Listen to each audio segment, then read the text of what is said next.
வணக்கம். இது நியூஸ் ஃபர்ஸ்டின் மதிய நேர பிரதான செய்தி. உங்களோடு இணைந்து கொள்ளும் நான் டில்ஷாட் தேவதாசன். முதலில் தலைப்புச் செய்திகள். 3வது தடவையாகவும் ஜனாதிபதி தேர்தலில் போட்டியிட முடியுமா? உயர்நீதிமன்றத்தின் நிலைப்பாடு அடங்கிய ஆவணம் ஜனாதிபதியிடம் கையளிப்பு. டயகமவில் ஏற்பட்ட தீயினால் 24 குடும்பங்களைச் சேர்ந்த 100க்கும் அதிகமானோர் நிர்கதி. சட்டவிரோதமாக 1.5 கிலோகிராம் தங்கத்தை நாட்டுக்கு கொண்டு வந்த 2 கைது. ஆளில்லா ஆம்புலன்ஸ் நெதர்லாந்தின் விஞ்ஞானிகளால் கண்டுபிடிப்பு. இனி விரிவான செய்திகள். ஜனாதிபதி மஹிந்த ராஜபக்சே எதிர்வரும் ஜனாதிபதி தேர்தலில் போட்டியிட முடியுமா என்பது தொடர்பான உயர்நீதிமன்ற நிலைப்பாடு அடங்கிய ஆவணம் ஜனாதிபதிக்கு கிடைத்துள்ளது. குறித்த ஆவணம் நேற்றிரவு அலரி மாளிகைக்கு கிடைத்துள்ளதாக ஜனாதிபதி பேச்சாளர் மோகன் சமரநாயக்க தெரிவிக்கின்றார். எனினும் உயர்நீதிமன்றத்தின் நிலைப்பாடு ஆவணம் தொடர்பில் மேலதிக தகவல்கள் பின்னரே அறிவிக்கப்படும் எனவும் அவர் குறிப்பிட்டுள்ளார். அதற்கான சில வழிமுறைகள் காணப்படுவதாகவும் மோகன் சமரநாயக்க தெரிவித்துள்ளார். குறித்த ஆவணம் ரகசியமான ஒன்றெனவும் அதன் உள்ளடக்கம் தொடர்பில் மக்களுக்கு விளக்குவதற்கு ஜனாதிபதி நடவடிக்கை எடுப்பார் எனவும் ஜனாதிபதி பேச்சாளர் மேலும் குறிப்பிட்டுள்ளார். டயகம மேற்கு 1ஆம் பிரிவில் தீயினால் சேதமடைந்த வீடுகளில் உள்ளவர்கள் பொது இடம் ஒன்றில் தங்க வைக்கப்பட்டுள்ளதாக போலீசார் தெரிவிக்கின்றனர். தீயினால் பாதிக்கப்பட்டவர்களுக்கு தேவையான வசதிகளை ஏற்படுத்திக் கொடுப்பதற்கு நடவடிக்கை எடுக்கப்பட்டுள்ளதாக பதில் போலீஸ் ஊடக பேச்சாளரும் சிரேஷ்ட போலீஸ் அத்தியட்சருமான ருவன் வணிகசேகர குறிப்பிட்டுள்ளார். இந்த தீயினால் 24 குடும்பங்களைச் சேர்ந்த 100க்கும் அதிகமானோர் நிர்கதியாகியுள்ளனர். டயகம மேற்கு லயன் குடியிருப்பில் நேற்றிரவு பரவிய தீயினால் 22 வீடுகள் முற்றாக சேதமடைந்துள்ளதாக போலீசார் குறிப்பிட்டனர். 7:45க்கு டயகம வெஸ்ட் செகண்ட் டிவிஷன் 1 நம்பர்ல தீ நிமிஷர கோலனால பட்டகைக்கு அவங்க கல்யாண வீட்டுக்கு போயிட்டாங்க அந்த வீட்டுக்காரவங்க. அதனால அவங்க போன கைக்கு ஆளுகள் மக்கள் எல்லாம் வந்து எல்லாரும் பார்த்த கைக்கு எங்களுக்கு தீ அமுக்க முடியாத கட்டத்தில் இல்லை. போலீஸ்க்கு வந்தாங்க, அவங்களுக்கு ஒன்றும் செஞ்சுக்க இல்லை.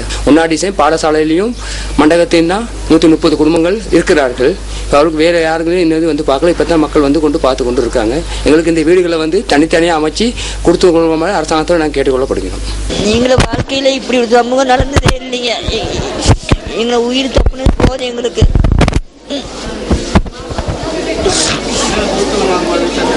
ஒண்ணுமே தெரியாது.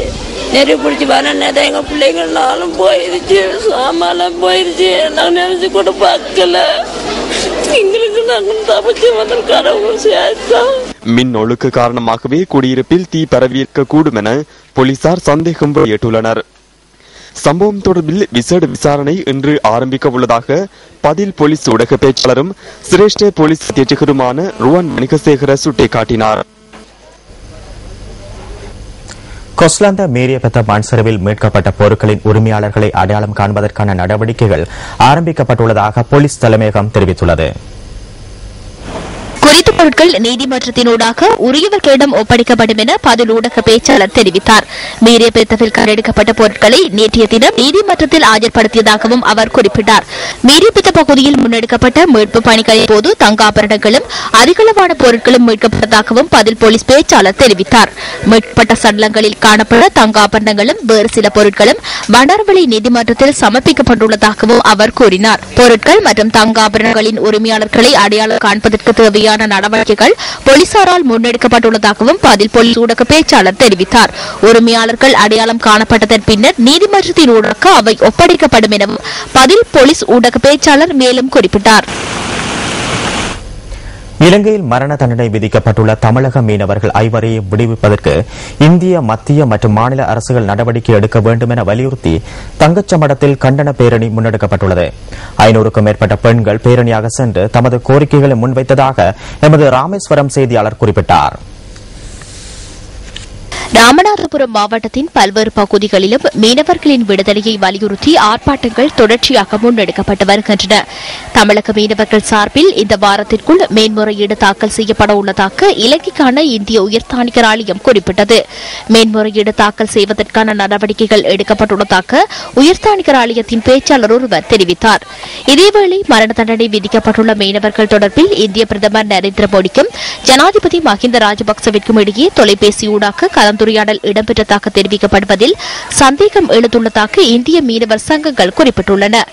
குறிப்பாக இந்த மீனவர்களை இந்திய சிறைக்கு மாற்றுவது தொடர்பில் மறுபரிசீலனை செய்வது தொடர்பில் இரு நாட்டு தலைவர்களுக்கும் கருத்து பரிமாற்றம் இடம்பெற்றுள்ளதாக கூறப்படுவதில் நம்பிக்கை இல்லை எனவும் மீனவர்கள் குறிப்பிட்டுள்ளதாக த ஹிந்து செய்தி வெளியிட்டுள்ளது. இந்த கலந்துரையாடல் தொடர்பில் இந்திய பிரதமர் அலுவலகமோ இலங்கை ஜனாதிபதி அலுவலகமோ உத்தியோகபூர்வ தகவல் வெளியிடாமை காரணமாகவே சந்தேகம் எழுந்துள்ளதாகவும் சுட்டிக்காட்டப்பட்டுள்ளது. எனவே மீனவர் பிரச்சினை தொடர்பில் இருநாட்டு அரசியல் தலைவர்களிடையே இடம்பெற்ற தொலைபேசி கலந்துரையாடல் தொடர்பான தகவல்களை உடனடியாக வெளியிடுமாறு இந்திய மீனவர் பிரதிநிதிகள் வலியுறுத்தியுள்ளதாகவும் தி ஹிந்து செய்தியில் குறிப்பிடப்பட்டுள்ளது.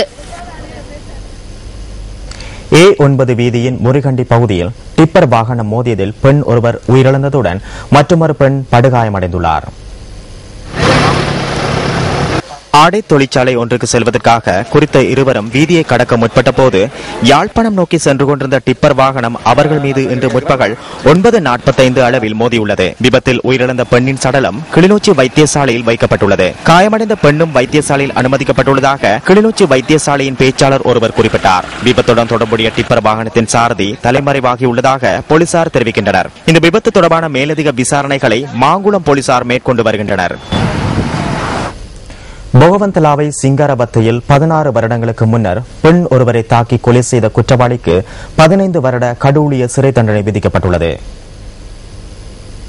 வழக்கு விசாரணைகளின் போது குற்றம் நிரூபிக்கப்பட்டதை அடுத்து நுவரெலியா மேல் நீதிமன்றம் நேற்று தீர்ப்பை அறிவித்துள்ளது. குறித்த கொலை சம்பவத்துடன் தொடர்புடைய மேலும் 2 சந்தேக நபர்கள் நிபந்தனைகளுடன் கூடிய பிணையில் விடுவிக்கப்பட்டதாக போலீசார் குறிப்பிட்டனர். 1998 ஆண்டு அயல் வீட்டு பெண்ணை தாக்கி கொலை செய்தமை தொடர்பில் குறித்த மூவருக்கும் எதிராக குற்றம் சுமத்தப்பட்டிருந்தது. இந்த சம்பவம் தொடர்பான ஆரம்பகட்ட விசாரணை ஹட்டன் நீதவான் நீதிமன்றத்தில் இடம்பெற்றிருந்ததுடன் பின்னர் வழக்கு நுவரெலியா மேல் நீதிமன்றத்திற்கு மாற்றப்பட்டிருந்தது. இளைஞர் அமைப்புகளை வலுவூட்டுவதற்காக முன்னெடுக்கப்படும் நீலப்படை அணியின் மற்றொரு செயலமர்வு யாப்பகோவையில் நேற்று நடைபெற்றது. ஐக்கிய மக்கள் சுதந்திர கூட்டமைப்பின் பாராளுமன்ற உறுப்பினர் நாமல் ராஜபக்ச தலைமையில் இந்த செயலமர்வு நடைபெற்றது. நேற்று மாலை நடைபெற்ற இந்த செயலமர்வில் அமைச்சர் டி பி ஏகநாயக்க உள்ளிட்ட பலர் கலந்து கொண்டிருந்தனர்.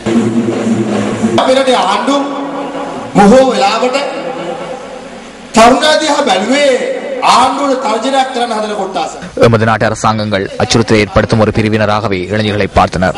எமது நாட்டில் அன்றிருந்த இளைஞர்கள் எடுத்த தவறான அரசியல் தீர்மானத்தினால் 30 வருடங்களுக்குள் சுமார் 1 லட்சம் இளைஞர் யுவதிகள் தம்பி தங்கைகள் உயிரிழந்தனர். அதே அளவான தொகையினர் காணாமற் போயிருந்தனர். அவ்வாறான வரலாறு எமது நாட்டில் காணப்படுகின்றது. எனினும் இளைஞர்களின் எதிர்காலம் தொடர்பில் கருத்திற்கொண்டே இளைஞர்களை நாம் இன்று பார்க்கின்றோம். நாமும் இளைஞர்களைப் போன்று தவறான அரசியல் தீர்மானம் ஒன்று எடுத்தால் 88-89 ஆண்டுகளைப் போன்று தீப்பிழம்பாக மாறிவிடும். சரியான அரசியல் தீர்மானம் ஒன்று எடுத்தால் நாம் எதிர்பார்க்கும் இலக்கை நோக்கி நம்மால் பயணிக்க முடியும்.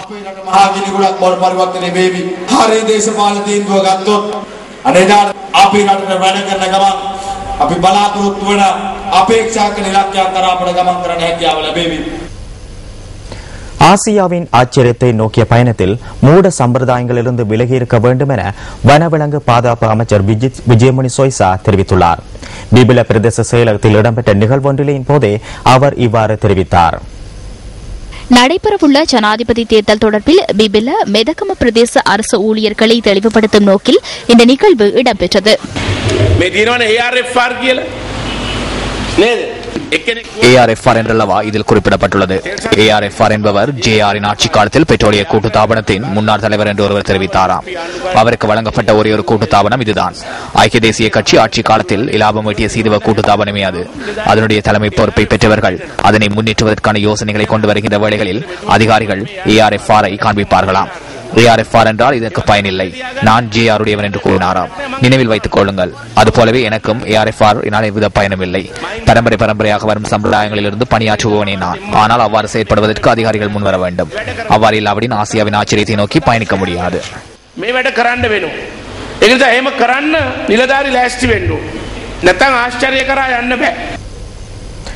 சட்டவிரோதமாக 1.5 கிலோகிராம் தங்கத்தை நாட்டுக்கு கொண்டு வந்த இருவர் கட்டுநாயக்க சர்வதேச விமான நிலையத்தில் கைது செய்யப்பட்டுள்ளனர்.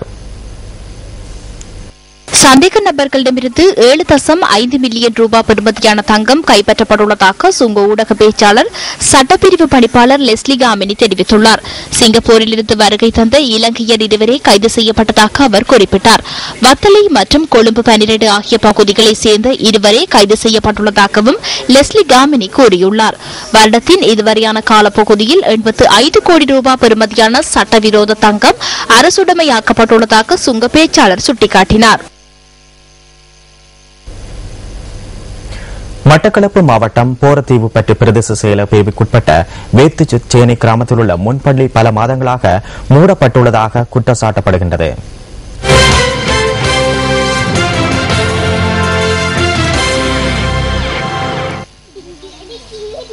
மட்டக்களப்பு மாவட்டம் போரதீவு பற்று பிரதேச செயலக பிரிவிற்குட்பட்ட வேத்துச்சேனை கிராமமே இது.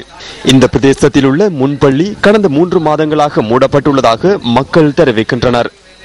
பல வருடங்களுக்கு முன்னர் ஏற்பட்ட வெள்ள அனர்த்தத்தினால் இந்த முன்பள்ளி சேதமடைந்தது. எனினும் வலய கல்வி பணிமனையின் கண்காணிப்பில் மீண்டும் அதே இடத்தில் புதிதாக இந்த முன்பள்ளி நிர்மாணிக்கப்பட்டது. இந்த நிலையில் ஆசிரியர் இன்மையால் இந்த முன்பள்ளி மூடப்பட்டுள்ளதாக தெரிவிக்கப்படுகின்றது. டீச்சர்மார்களுக்கு சம்பளம் கொடுக்குறாங்கல்ல, சம்பளம் கொடுக்காதால அவங்க படிப்பிக்காம இருக்கிறாங்க. 15-20 பிள்ளைகள் இந்த பாடசாலையில படிக்கிறாங்க. இந்த பிள்ளைகளும் இப்ப வீட்டுல தான் இருக்கிறது. பிள்ளைகள படிப்பு பாதிக்கப்பட்டு வீட்டுலாம் இருக்கிறாங்க. சரி இருந்தும் தளவாடம் இருந்தும் டீச்சர் மாதிரி இல்லை. இப்ப அவங்களுக்கு படிப்பே இல்லை. 6-7 மாசமாக படிப்பே இல்லை. 20 பிள்ளைகள் இருக்கிறாங்க நேசரி படிக்கிறது. வேத்துச்சேனை முன்பள்ளியை மீண்டும் இயங்க வைப்பதற்கு நடவடிக்கை எடுக்குமாறு பிரதேச மக்கள் கோரிக்கை விடுக்கின்றனர்.